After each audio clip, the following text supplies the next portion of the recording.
નમસ્તે વિદ્યાર્થી મિત્રો, કેમ છો? મજામાં ને? વિષય ગણિત, ધોરણ 3, પ્રકરણ 10, ભાગ પેટર્નની રમત. તમે બધા પાઠ્યપુસ્તકમાં પેજ નંબર 151 કાઢો. એમાં તમને આવું પેજ આપેલું હોય છે, એકી બેકીની સંખ્યાઓ 1, 5, 1. બધા બાળકો ગણિતની પાઠ્યપુસ્તક કાઢો, ધોરણ 3. એમાં પેજ નંબર 151 કાઢો. કાઢ્યા બધાએ? તમને હેડિંગ આપેલું છે એકી અને બેકી સંખ્યાની પેટર્ન. જો બધાને પાઠ્યપુસ્તકમાં છે ને હેડિંગ આપેલું છે એકી બેકી સંખ્યાઓની પેટર્ન. તો તમારે એકી અને બેકી સંખ્યાની પેટર્ન શીખવી હોય તો પહેલા તમારે વ્યાખ્યા શીખવી પડે કે નહીં? તો આપણે પહેલા વ્યાખ્યા જોશું. તો બધા પોતપોતાની હોમવર્ક બુક કાઢો. જે તમે લેસન કરો છો રફ નોટ હોમવર્ક બુકમાં લખવાનું છે વિષય ગણિત. ચાલો, પેન્સિલ બધાને શોપ કરેલી હોવી જોઈએ અને નીચેની લાઈનને ટચ કરીને રાઇટિંગ કેવા હોવા જોઈએ? ક્લીન. વિષય ગણિત લખો બધા. ધોરણ 3, પ્રકરણ 10, ભાગ પેટર્નની રમત. આપણે આગળના વિડિયોમાં પેટર્ન તો ભણી ગયા. હવે આપણે શેની પેટર્ન ભણવા છે? એકી અને બેકી સંખ્યાની પેટર્ન ભણવાની છે. તો બધા હેડિંગ આપો, કંઈપણ નિશાની કરો, ત્રિકોણની નિશાની કરો, પછી એરો કરો કે સ્ટાર કરો. નિશાની કરીને હેડિંગ આપો. વ્યાખ્યા કઈ લાઈને ટચ? નીચેની લાઈને ટચ. વ્યાખ્યા. પછી બે મીંડા કરો. બધા વ્યાખ્યા લખું.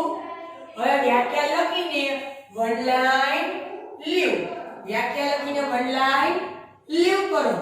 બધાની પેન્સિલ શોપ હોવી જોઈએ અને રાઇટિંગ કેવા? ક્લીન. તમારે બધાએ મારી સાથે લખવાનું છે. શેમાં લખવાનું છે? રફ નોટમાં. હું કરાવું છું, આ પાઠ્યપુસ્તકમાં આપેલું નથી. લખો 1 કરીને લખો એકી સંખ્યા. એકી સંખ્યા. બધા હેડિંગ આપ્યું. હવે એની બાજુમાંથી શરૂ કરો. નીચેની લાઈનને ટચ. આ જવાબ જે થોડી જગ્યા રાખીને શની માથે અનુસ્વાર સંખ્યાનો જે સંખ્યાનો લખો. થોડીક જગ્યા રાખીને લખો એકમનો.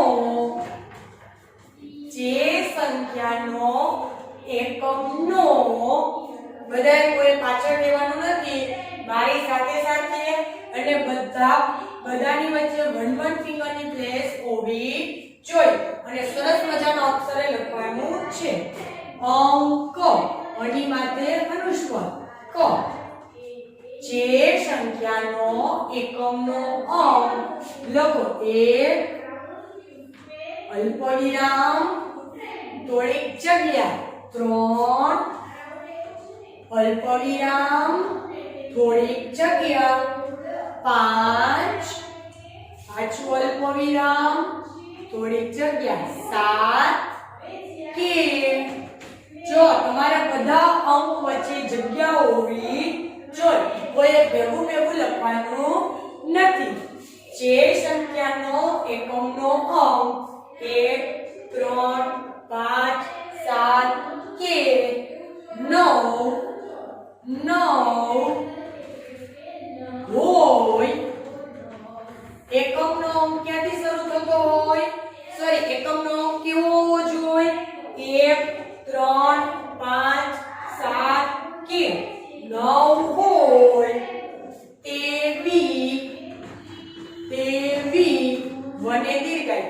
તેવી સંખ્યાને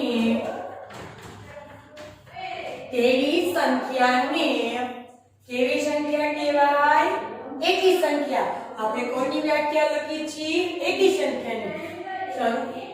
હોય તે સંખ્યાને એકી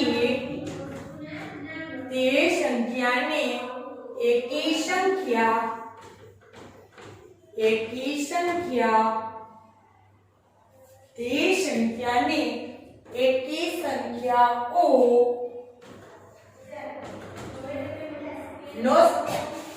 નો સમાય નીચે કહેવાય. હવે એક ખાસ ધ્યાન રાખવાનું, તમે જ્યારે વાક્ય લખતા હોય તો તમારે જેટલું લાઈનમાં સમાય ત્યાં સુધી લખવાનું. એવું ન હોવું જોઈએ કે મેમ નીચે આવી ગયા એટલે આપણે નીચે આવી જવાનું. તમારે એક લાઈનમાં જેટલું સમાય એટલું લખવાનું.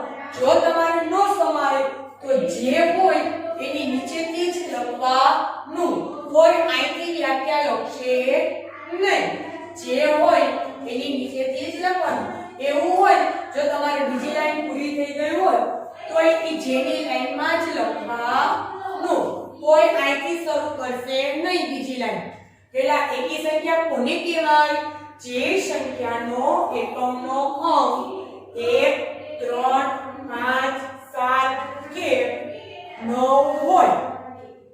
કેવી સંખ્યાનો એકમનો અંક 1 3 5 7 કે 9 હોય તેવી સંખ્યાને એકી સંખ્યાઓ કહેવાય. બધાને ખબર પડી કે જો એકમનો અંક એટલે પેલો અંક. એકમનો અંક 1 થી 3 થી 5 7 અને 9 થી શરૂ થતો હોય તો કેવી સંખ્યા કહેવાય? એકી સંખ્યા કહેવાય. એની નીચેની લાઈનમાં લખો ઉદાહરણ લખો બધા. હું લખાવું છું ઉદાહરણમાં એકી સંખ્યામાં 21. હવે આમાં તમને કે બી આપેલા છે? નથી આપેલા. આપણે કયો અંક જોવાનો છે? એકમનો. જો 1 છે એકમ છે, 2 છે ઈ દશક છે, એકમ છે ઈ 1 છે. તો એકમનો અંક ક્યાંથી શરૂ થતો હોવો જોઈએ? 1 થી. તો આ કેવી સંખ્યા છે? 21. એકી સંખ્યા. એકમનો અંક 1 થી 3 થી 5 7 કે 9 થી શરૂ થતો હોય તો આખી સંખ્યા એકી સંખ્યા બની જાય. એવી જ રીતના હું બીજું ઉદાહરણ લઉં છું. તમારે બધાએ મારી સાથે ઉદાહરણ લખવાના છે એટલે તમને ખ્યાલ આવે. હવે લખો ચોકડે નવડે 49. હવે શું છે? એકમનો અંક કેટલા છે? 9. તો 9 છે એ કેવી સંખ્યા છે? એકી સંખ્યા છે.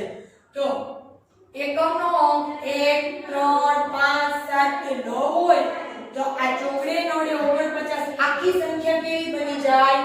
એકી. હું તમને એમ નથી કહેતી કે 9 એક જ એકી સંખ્યા છે. 9 ની સાથે કોઈ પણ આગળનો અંક બેકી હોય તોય 9 એકી સંખ્યા છે એટલે આખી સંખ્યા એકી બને. ચોકડે નવડે 49 છે એ આખી સંખ્યા કેવી બની ગઈ? એકી સંખ્યા. હવે અલ્પવિરામ. હું તમને બીજું ઉદાહરણ આપું છું. લખું છું 205. મેં આપ્યા 205. કઈ સંખ્યા લખી? 205. 5 એકમના સ્થાને છે, 0 દશકના સ્થાને છે અને 2 છે ઈ 100 ના સ્થાને છે. પણ મારે આમાં કોનો અંક જોવાનો છે? એકમનો અંક. કોનો અંક જોવાનો છે? એકમનો અંક. તમે એકમનો અંક કયો છે? 5. તો 5 કેવી સંખ્યા છે? એકી સંખ્યા છે. 5 કેવી સંખ્યા છે? એકી સંખ્યા છે. તો આ 205 છે આખે આખા ઈ એકી સંખ્યા કહેવાય. એવી જ રીતના અલ્પવિરામ. બીજું ઉદાહરણ આપું છું 687. 687. હવે 7 એકમના સ્થાને, 8 દશકના સ્થાને ને 6 100 ના સ્થાને છે. પણ આપણે કયો અંક જોવાનો? એકમનો અંક. એકમનો અંક કેટલા છે? 7 છે. તો એકમનો અંક 7 હોય તો 7 કેવી સંખ્યા છે? એકી સંખ્યા છે. તો 687 આખી કેવી સંખ્યા બની જાય? એકી સંખ્યા બની જાય. આ આખી સંખ્યા એકી બની જાય. તમારે કોઈ આવી રીતના મારી જેમ રાઉન્ડ નથી કરવાના. હું તમને સમજાવું છું એટલા માટે કહ્યા છે. પાછો અલ્પવિરામ કરીને હજી એક સંખ્યા લઉં છું કે 103. હવે જો 3 એકમના સ્થાને, 9 દશકના સ્થાને અને 1 100 ના સ્થાને. મારે કયો અંક જોવાનો છે? 3. તો 3 છે કેવી સંખ્યા છે?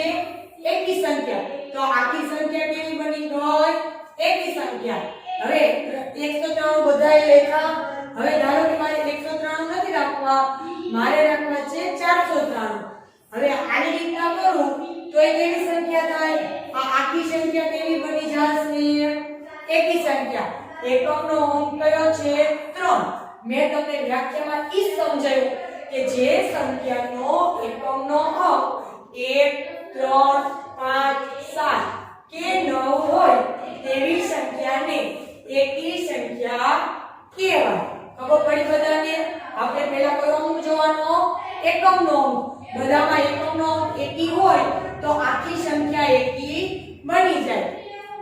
હવે વન લાઈન લીવ કરો બધા. કઈ? હવે આપણો નંબર 2 લખો. બને માત્ર 2 કી સંખ્યા. બેકી સંખ્યા. હવે લખો બેકી સંખ્યાની વ્યાખ્યા કે બેકી સંખ્યા કોને કહેવાય? લખો જે બધાના લખાઈ ગયું બેકી સંખ્યા. હવે અહીંથી લખો જે થોડી જગ્યા રાખીને સંખ્યા. શનિમાંથી અનુસ્વાર, અડધો ખ યા નો જે સંખ્યાનો આજી વન ફિંગરની પ્લેસ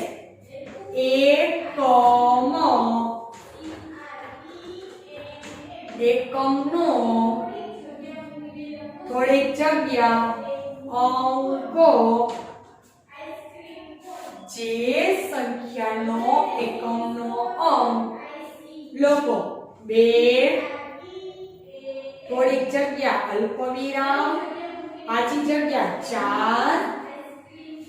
4 હજુ અલ્પવિરામ 6 થોડી જગ્યા અલ્પવિરામ 8 થોડી જગ્યા 13. હવે મારે સમાતું નથી તો હું અહીંથી લખીશ નહીં. હું શેની નીચેથી લખીશ? એક્ઝેક્ટ જેની નીચેથી કે 0. તમારે બધાએ નો સમાય તો જેની નીચેથી શરૂ કરવાનું. કોઈ અહીંથી શરૂ કરશે નહીં. જે સંખ્યાનો એકમનો અંક 2 4 6 8 કે 0 હોય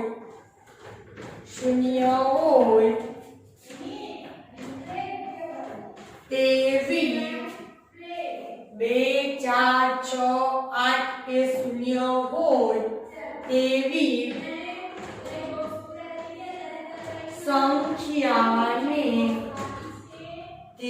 સંખ્યાને લખો. બંને માત્ર 2 કી તેવી સંખ્યાને બેકી સંખ્યાઓ આટલું જોડીને લખવાનું છે. આમાં ક્યાંય જગ્યા રાખવાની નથી.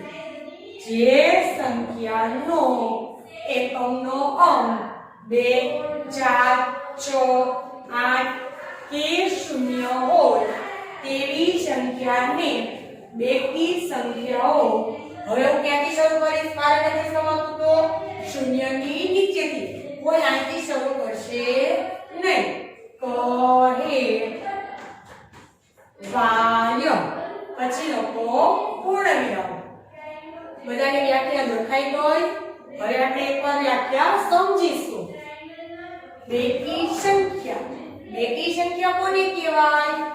જે સંખ્યાનો એકમનો અંક 2 4 6 8.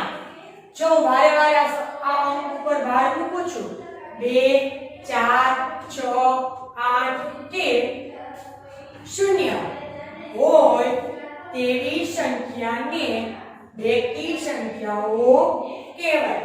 હવે આમાંથી એકમનો એક હતો તો આખી સંખ્યા એકી. એવી રીતના હવે કોઈ પણ સંખ્યાનો એકમનો અંક 2 થી 4 થી 6 8 કે 0 થી શરૂ થતો હોય તેને કેવી સંખ્યા કહેવાય? બેકી સંખ્યા. આમાં 9 છે એ એકી સંખ્યા છે, તો 4 છે એ કેવી સંખ્યા છે? બેકી.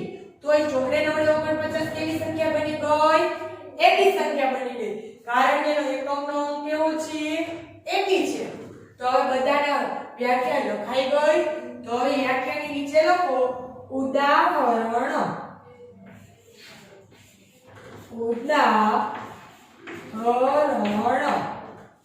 ઉદાહરણમાં હું લઉં છું 5 * 6 = 56. કેટલા લીધા? 5 * 6 = 56 લખો બધા. હવે 6 નો એકમનો અંક કેવો છે? આ 6 એકમના સ્થાને છે, 5 દશકના સ્થાને છે. 6 × 6 જે સંખ્યાનો એકમનો અંક 6 6 કેવી સંખ્યા છે? બેકી સંખ્યા. તો આ 6 છે એકમના સ્થાને છે, 5 દશકના સ્થાને છે. આપણે કયો અંક જોવાનો છે? એકમનો કે દશકનો? એકમનો. એકમનો અંક 6 છે, તો 6 કેવી સંખ્યા છે? બેકી સંખ્યા છે. તો આ 5 * 6 = 56 છે, ત્યાંથી કેવી સંખ્યા બની ગઈ? બેકી સંખ્યા બની ગઈ. અલ્પવિરામ. હવે લખો 9 બગડે 92.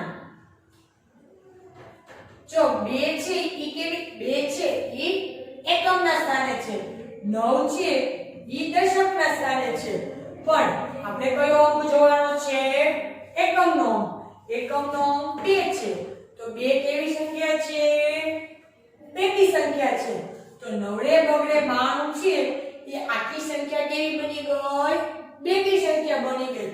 પછી કોઈ એવું નહીં કરે કે 9 એકી સંખ્યા છે અને 2 બેકી સંખ્યા છે, તો તમારું પરીક્ષામાં ખોટું પડશે. તમારે એકમનો અંક જોવાનો અને આખી સંખ્યા, જો એકમનો અંક એકી હોય તો એકી સંખ્યા બની જાય, પણ આમાં એકમનો અંક બેકી છે, 2 છે એ બેકી સંખ્યા છે, તો 92 છે એ કેવા બની ગયા? બેકી સંખ્યા. એવી જ રીતના ઉદાહરણ લઉં છું 378. જો 8 છે ઈ એકમના સ્થાને છે, 7 100ના સ્થાને છે, 7 દશકના સ્થાને છે અને 3 છે ઈ 100ના સ્થાને છે. આપણે કયો અંક જોવાનો છે? એકમનો અંક. પણ આમાં એકમનો અંક કયો છે? 8 છે. તો આમાં 8 કેવી સંખ્યા છે? અહીંયા 8 કેવી સંખ્યા છે? બેકી સંખ્યા છે. તો આ 378 છે આખી ઈ કેવી સંખ્યા બની ગઈ? બેકી સંખ્યા બની ગઈ. એકમનો અંક બેકી આવે તો આખી સંખ્યા કેવી બની જાય? બેકી સંખ્યા બની જાય.